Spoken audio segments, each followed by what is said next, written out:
México, 2019.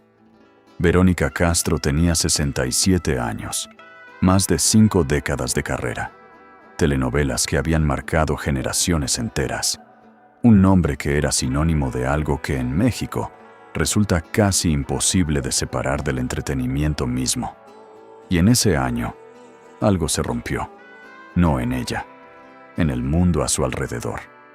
Yolanda Andrade, una figura pública con quien Verónica Castro había tenido una amistad de décadas, hizo una declaración.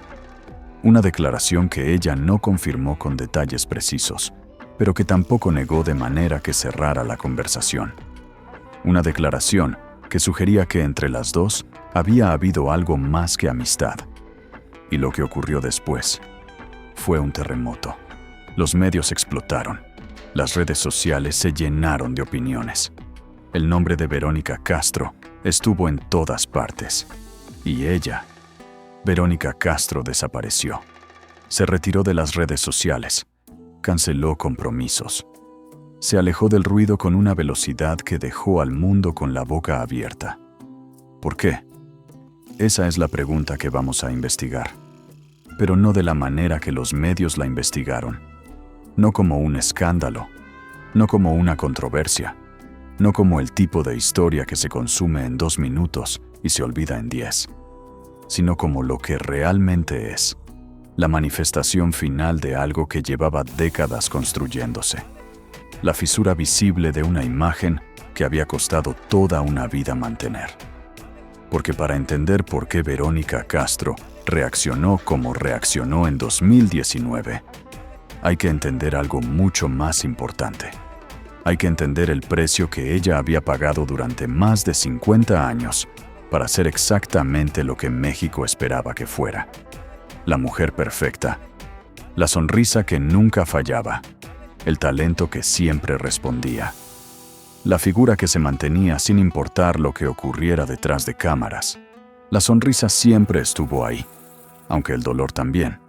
Y esa es la historia que nadie ha contado completamente, hasta hoy. Antes de avanzar, quiero decirte exactamente qué vamos a revelar. Primero, ¿quién era Verónica Castro antes de ser la mujer perfecta? ¿Y qué hay en su historia de origen que explica cada decisión que tomó después? Segundo, ¿cómo se construyó esa imagen de perfección? No de manera espontánea, con sacrificios específicos que nadie documentó. Tercero, la maternidad como centro de su vida, y lo que costó ser madre de la manera en que ella lo fue. Cuarto, los amores que existieron y los que no pudieron existir, de la manera en que ella hubiera querido. Quinto, el cuerpo, la imagen, el peso de ser bella en una industria que pone fecha de vencimiento a la belleza de las mujeres.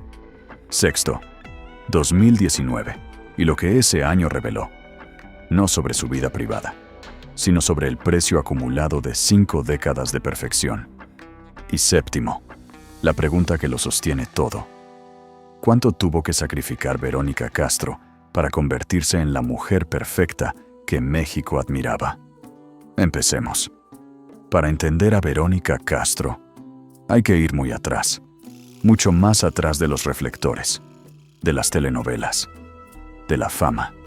Hay que ir a la Ciudad de México, al 19 de octubre de 1952. Verónica Castro nació en una familia donde la vida no era sencilla. Su padre abandonó el hogar cuando ella era muy pequeña. Eso es lo primero que hay que entender. Y hay que entenderlo no como un dato biográfico, sino como la semilla de algo que marcaría profundamente la manera en que Verónica Castro construyó su vida entera. Una niña que crece sin la presencia del padre aprende ciertas cosas. Aprende que la estabilidad no se da por sentada, que el amor puede irse, que el mundo no siempre es seguro de la manera en que debería serlo. Y también aprende algo más, que tiene que ser suficientemente valiosa para que las personas se queden. Esa idea, esa necesidad profunda de ser suficientemente valiosa, no apareció en ninguna entrevista de Verónica Castro de manera explícita. Pero si uno escucha las cosas que ella dijo durante décadas, está ahí, en cada declaración sobre el trabajo, en cada comentario sobre el esfuerzo, en cada vez que habló de por qué nunca podía parar. Su madre, Socorro Castro, fue una figura central en su vida. Una mujer que tuvo que sostener sola a sus hijos, que le enseñó a Verónica, con el ejemplo más que con las palabras, que las mujeres tienen que construir su propio mundo, que nadie viene a rescatarte, que la seguridad se construye con las propias manos. Verónica Castro aprendió esa lección. La aprendió profundamente, tan profundamente que se convirtió en el motor de todo lo que hizo después. Desde muy joven, Verónica Castro tenía algo que la hacía diferente. No era solo la belleza, aunque la belleza estaba ahí desde pequeña. Era otra cosa. Era una energía particular, una presencia, una manera de entrar a un espacio y hacer que ese espacio cambiara. Las personas que la conocieron en esa época hablan de una niña que nunca pasaba desapercibida, que tenía algo que atraía la atención sin esfuerzo aparente. Y esa cualidad, ese magnetismo natural, iba a ser el instrumento con el que construyó todo. Y también iba a ser parte de la jaula. La sonrisa siempre estuvo ahí, aunque el dolor también. A los 17 años, Verónica Castro comenzó su carrera en el espectáculo. 1969. México era un país diferente. La televisión era relativamente joven. Televisa estaba construyendo el imperio que definiría el entretenimiento latinoamericano durante décadas. Y en ese contexto específico, una chica de 17 años, con esa presencia natural, empezó a moverse en un mundo que no era particularmente gentil con las mujeres jóvenes y atractivas. ¿Qué encontró ahí? Esa pregunta tiene una respuesta que vamos a construir durante todo este video. Porque lo que encontró, lo que tuvo que navegar, lo que tuvo que aprender y lo que tuvo que ignorar, determinó quién se convirtió Verónica Castro y qué precio pagó por convertirse en eso. El ascenso de Verónica Castro en el mundo del espectáculo mexicano fue extraordinario. No de un día para otro, sino con una consistencia que muy pocos artistas mantienen. Actuó, cantó, condujo programas, protagonizó telenovelas, hizo espectáculos en vivo. En una época donde la mayoría de los artistas se especializaban en un solo formato, Verónica Castro hacía todo, y lo hacía bien. Eso no es casualidad. Eso es el resultado de un nivel de trabajo que la mayoría no puede sostener. Pero hay una pregunta que surge naturalmente. ¿Por qué ese nivel de exigencia? ¿Por qué nunca parar? ¿Por qué siempre más? ¿Por qué esa necesidad de ser excelente en todo lo que tocaba? La respuesta está en lo que mencionamos antes, en la niña que aprendió que tenía que ser suficientemente valiosa para que las personas se quedaran, para que el mundo no la abandonara como lo había abandonado el padre. Esa motivación, ese motor que suena a impulso pero que en realidad tiene raíces en el dolor, es el corazón de toda la carrera de Verónica Castro. Y ahí está el primer elemento del precio de la perfección, la imposibilidad de descansar. Verónica Castro construyó una imagen de mujer incansable, de artista que nunca se rinde, de figura que está siempre disponible, siempre presente, siempre lista para dar más. Esa imagen era, en muchos sentidos, real, pero también era agotadora. Y el agotamiento que no se reconoce, que no se nombra, que se cubre con una sonrisa y con el siguiente proyecto, se acumula en el cuerpo, en las emociones, en la manera en que uno se relaciona consigo mismo. La sonrisa siempre estuvo ahí, aunque el dolor también. Segundo elemento del precio de la perfección, la imagen de la mujer fuerte. Verónica Castro se convirtió con el tiempo en un símbolo de una cierta idea de la mujer mexicana, la que puede con todo, la que no necesita ser rescatada, la que construye su propio mundo con sus propias manos. Eso era genuino, era parte real de quién era, pero tenía una trampa. Cuando eres el símbolo de la mujer fuerte, no puedes mostrar debilidad. No porque nadie te lo prohíba, sino porque la imagen que construiste no tiene espacio para la fragilidad. Y la fragilidad existe. En todos, sin excepción. La fragilidad de Verónica Castro existió, pero no tenía dónde ir sin amenazar la imagen que sostenía su vida entera. Tercer elemento del precio de la perfección: lo que la industria exigía de las mujeres. Aquí hay que hablar de algo que no se discutía abiertamente en la televisión mexicana de los 70 y 80, pero que era una realidad concreta para cualquier mujer que quisiera tener una carrera en ese mundo. Las expectativas sobre las mujeres artistas no eran solo profesionales, eran sobre cómo verse, cómo comportarse, qué mostrar y qué esconder. ¿Qué tipo de persona pública ser para ser aceptable en los espacios de poder que controlaban las carreras? Verónica Castro navegó eso durante décadas, no sin costo, no sin momentos de fricción, no sin decisiones que implicaron ceder en algunas cosas para poder mantener otras.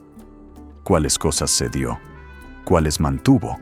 Aquí hay que hablar de algo que en la vida de Verónica Castro siempre estuvo presente como una sombra: la dificultad de encontrar una pareja que la amara a ella y no a la imagen.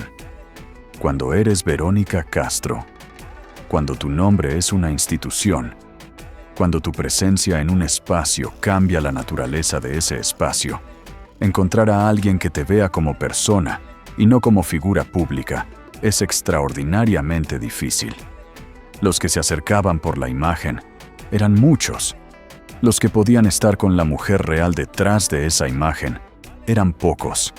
Y construir algo sólido con esos pocos, en una vida que pertenecía en gran parte a los millones, fue uno de los desafíos más constantes y menos visibles de su historia.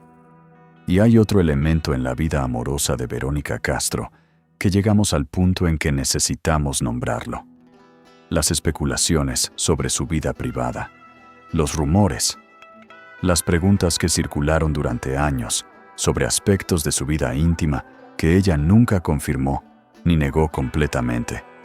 Esos rumores existieron durante décadas, y Verónica Castro los manejó con la misma estrategia que todo lo demás: silencio elegante, cambio de tema cuando era posible, y una muralla de privacidad que fue, al mismo tiempo, su protección y su prisión. ¿Por qué una prisión? Porque una muralla que te protege también te encierra. Y Verónica Castro vivió dentro de esa muralla durante toda su carrera. La sonrisa siempre estuvo ahí, aunque el dolor también. Hay algo que la industria del entretenimiento mexicano les hace a las mujeres que rara vez se discute abiertamente. Las pone en una relación con su propio cuerpo que no es libre, que no es sana, que está constantemente mediada por la mirada de un mercado que tiene sus propias ideas sobre cómo debe verse una mujer. Verónica Castro vivió esa relación durante más de 5 décadas. Y lo que eso significa, lo que eso cobra, es algo que merece ser examinado. Desde joven, Verónica Castro fue reconocida por su belleza. Una belleza que era genuina, que tenía algo particular, que la cámara amplificaba de maneras que la hacían memorable. Y esa belleza, esa cualidad específica que la industria encontró útil, se convirtió en parte de su contrato no escrito con el mundo. El mundo esperaba que esa belleza permaneciera, que no cambiara demasiado, que desafiara el tiempo con la misma obstinación con que ella desafiaba cualquier otro obstáculo. Y Verónica Castro respondió a esa expectativa. A lo largo de los años, hubo momentos en que los cambios en su apariencia se convirtieron en tema de conversación pública. Los medios opinaron, el público opinó. Las redes sociales, cuando llegaron, opinaron con una intensidad que habría resultado imposible en décadas anteriores. Y aquí hay algo que resulta profundamente injusto, pero que hay que nombrar. Las mujeres del entretenimiento enfrentan un escrutinio sobre su apariencia física que no tiene equivalente en sus contrapartes masculinas.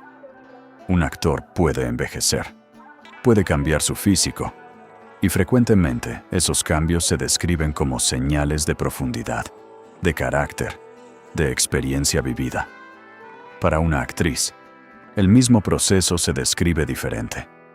Y Verónica Castro, que llegó al estrellato parcialmente sobre la base de su belleza, tuvo que navegar ese doble estándar durante décadas. La presión de verse de cierta manera, las decisiones sobre su apariencia, los procesos a los que se sometió para responder a expectativas que nadie había acordado explícitamente, pero que todos asumían. Todo eso tiene un costo. Físico, emocional, en la manera en que una persona se relaciona con su propio reflejo. Y hay algo más en esta ecuación que resulta especialmente relevante para la historia de Verónica Castro. Ella envejeció en público, no como algo que eligió, sino como algo que simplemente ocurrió porque sus más de 50 años de carrera activa hacían imposible otra cosa. Y el público mexicano, que la había visto crecer, que la había visto en cada etapa de su vida, que tenía en muchos sentidos una relación casi personal con ella, procesó ese envejecimiento de maneras muy diferentes, algunos con ternura, con la nostalgia de alguien que reconoce en el paso del tiempo de su ídolo el paso del propio tiempo. Otros, con una crueldad que decía más sobre ellos que sobre ella. Y Verónica Castro recibió todo eso, con la sonrisa, que siempre estuvo ahí, aunque el dolor también. Eso es lo que vamos a ir descubriendo. Si hay algo que define la vida de Verónica Castro, más allá de su carrera, es la maternidad. Ella tuvo 2 hijos, Cristian Castro, nacido en 1974, que siguió los pasos de su madre en el mundo del espectáculo, y Michelle Castro, nacido en 1981.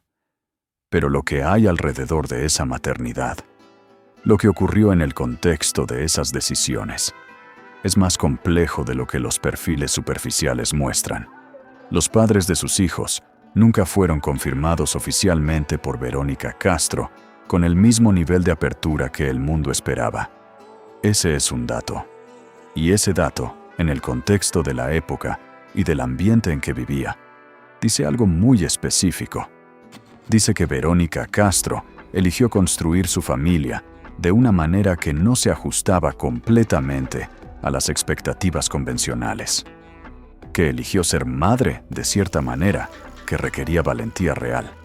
Que en un México de los años 70 y 80, donde las expectativas sobre las mujeres eran muy específicas, decidió que sus hijos eran suyos de una manera que no dependía de ninguna estructura externa. Eso no es poca cosa. Pero esa decisión también tenía un precio que se pagó en la imagen pública. Porque el mundo siempre estuvo curioso, siempre hizo preguntas, siempre quiso saber. Y Verónica Castro respondió esas preguntas de la manera en que respondió todo lo que amenazaba su imagen. Con elegancia, con humor cuando era posible, y con una negativa final a revelar lo que consideraba que no le pertenecía al público. Hay algo en la manera en que Verónica Castro habló de sus hijos durante décadas que resulta profundamente revelador. Habló de ellos con un amor sin filtros, con una apertura emocional que no mostraba en casi ningún otro tema. Sus hijos eran el espacio donde la imagen perfecta cedía y aparecía la mujer real, donde la sonrisa no era una estrategia de imagen, era simplemente amor. Y ahí, en esa diferencia, entre la sonrisa calculada y la sonrisa real, está algo importante sobre lo que fue la vida de Verónica Castro. Criaron a sus hijos prácticamente sola, o más precisamente, con el apoyo de su madre, de su círculo cercano, de las personas que ella misma eligió tener cerca, no de una pareja estable y convencional. Y eso de construir la familia entera sin ese apoyo específico, tiene un costo que no siempre se ve desde afuera, un costo de decisiones que se toman sin compartirlas, de miedos que se procesan en privado, de noches largas sin nadie al lado que entienda completamente lo que se está viviendo. La sonrisa siempre estuvo ahí, aunque el dolor también. Cristian Castro creció en el ojo público. Fue, desde pequeño, figura de atención. Hijo de Verónica Castro, en un mundo donde eso significaba algo muy específico.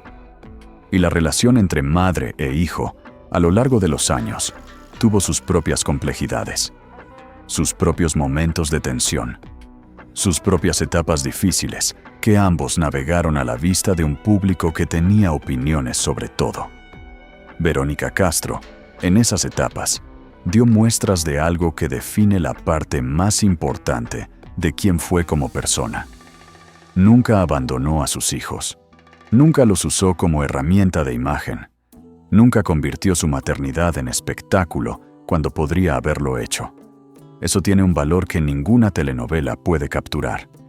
Y aquí llegamos al territorio que resulta más delicado y al mismo tiempo más importante para entender a Verónica Castro completamente.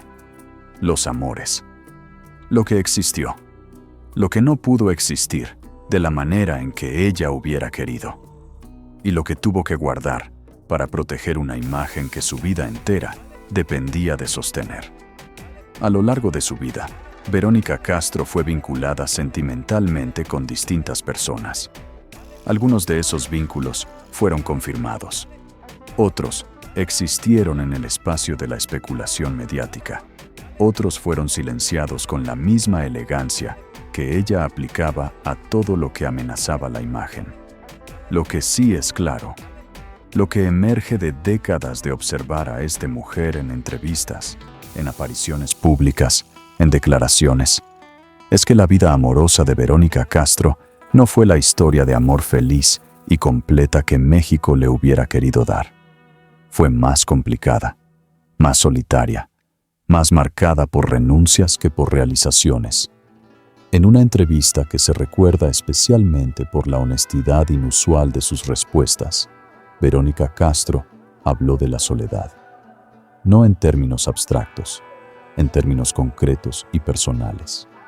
Habló de lo que significa llegar a casa después de dar un espectáculo para miles de personas y encontrar silencio. Habló de la paradoja de ser una persona que genera conexión emocional en millones y que al mismo tiempo puede sentirse profundamente sola. Uno puede estar rodeado de gente y sentir que nadie está realmente ahí, dijo en aquella ocasión. Esa frase que suena casi como un poema, es en realidad la descripción más honesta que ella dio nunca de su vida interior. ¿Por qué la soledad?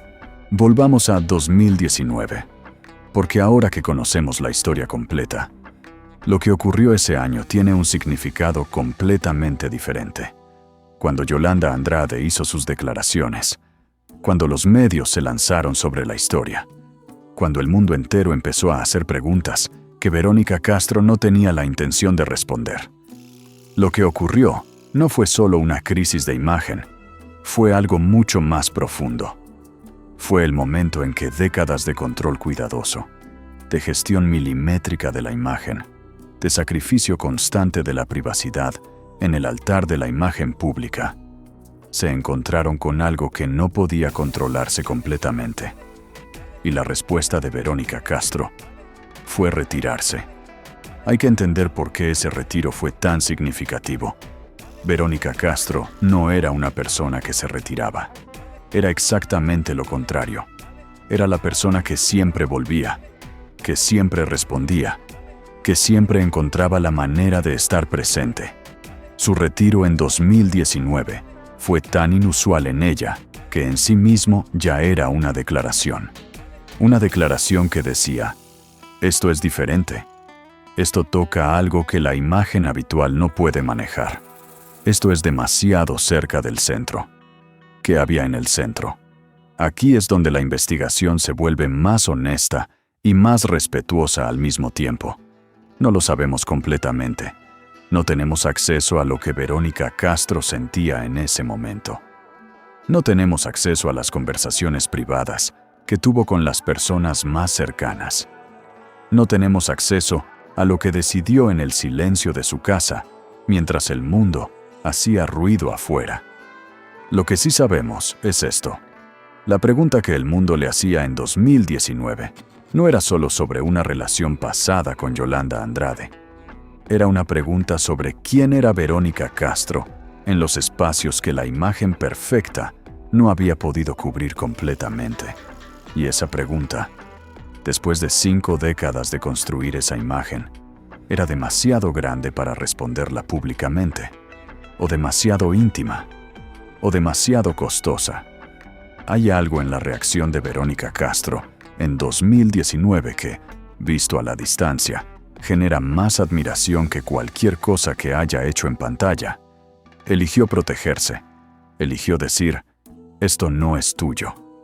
Eligió, quizás por primera vez de manera tan clara, que había partes de ella que no iban a convertirse en espectáculo. Eso requería valentía. En una industria que le había dado todo a cambio de su imagen, en un mundo que sentía que tenía derecho a conocerla completamente.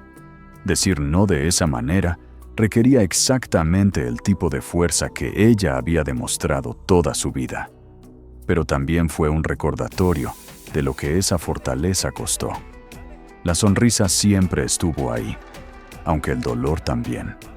Y aquí llegamos al punto central de todo. La revelación que transforma la manera de ver la historia completa de Verónica Castro. Porque durante todo este video, hemos estado construyendo hacia una respuesta. La respuesta a la pregunta con la que empezamos. ¿Cuánto tuvo que sacrificar Verónica Castro para convertirse en la mujer perfecta que México admiraba? Y la respuesta es esta. Sacrificó la libertad de ser imperfecta en público. Durante más de 50 años, Verónica Castro vivió bajo la expectativa de ser lo que México necesitaba que fuera. La mujer fuerte, la madre perfecta, la artista incansable, la figura que nunca falla, la sonrisa que nunca desaparece. Esa expectativa era un peso que ella aceptó, que en muchos sentidos eligió, pero que también fue impuesto por una industria que necesitaba su imagen y por un público que necesitaba su perfección. Sacrificó la posibilidad de tener una vida privada real. Cuando tu nombre pertenece a la cultura popular, cuando tu cara es parte de la memoria colectiva de generaciones, la privacidad no es un derecho automático, es algo que tienes que conquistar cada día. Y la conquista de esa privacidad cuesta tiempo, energía, estrategia y la aceptación de que habrá preguntas sin respuesta que el mundo guardará sobre ti para siempre. Verónica Castro vivió con esas preguntas, las de los demás, y probablemente las propias también. Sacrificó la posibilidad de ser vista completamente. Aquí está quizás el costo más profundo. Ser admirada por millones y al mismo tiempo no ser conocida completamente por nadie. Tiene una forma de soledad que no tiene nombre común. Verónica Castro fue amada, profundamente, por millones de personas que sentían que la conocían. Pero lo que esas personas conocían era la imagen perfecta, la imagen construida, la imagen sostenida con un esfuerzo que nadie que la amaba podía ver completamente. Y aquí está la última capa de la historia. La imagen perfecta que construyó Verónica Castro no fue una mentira. Fue una selección de qué mostrar y qué guardar. Mostró el talento, mostró el trabajo, mostró el amor por sus hijos, mostró la fuerza, mostró la sonrisa, guardó el miedo, guardó la soledad, guardó las renuncias, guardó las partes de sí misma que no tenían espacio en la imagen que México necesitaba. Y guardar todo eso, durante más de 5 décadas, es una forma de sacrificio que merece ser reconocida. No con lástima, con respeto. La sonrisa siempre estuvo ahí, aunque el dolor también. Esa frase que hemos repetido durante todo este video no es solo una descripción de Verónica Castro. Es la descripción de algo que todas las personas que admiramos comparten en distintas medidas. La imagen que vemos y la vida que hay detrás. El brillo que consumimos y el precio que alguien pagó para producirlo. La pregunta con la que termino no es sobre Verónica Castro, es sobre nosotros. ¿Cuándo fue la última vez que miramos a alguien que admiramos y nos preguntamos de verdad qué les cuesta sonreír? Eso es todo lo que teníamos para ti hoy sobre la historia real de Verónica Castro. Si esta investigación te llegó, si hay algo en esta historia que resonó contigo, compártela con alguien que la necesite escuchar. Y si quieres que sigamos investigando las historias ocultas de los grandes del entretenimiento latinoamericano, los comentarios son tuyos. Nos vemos en el próximo video.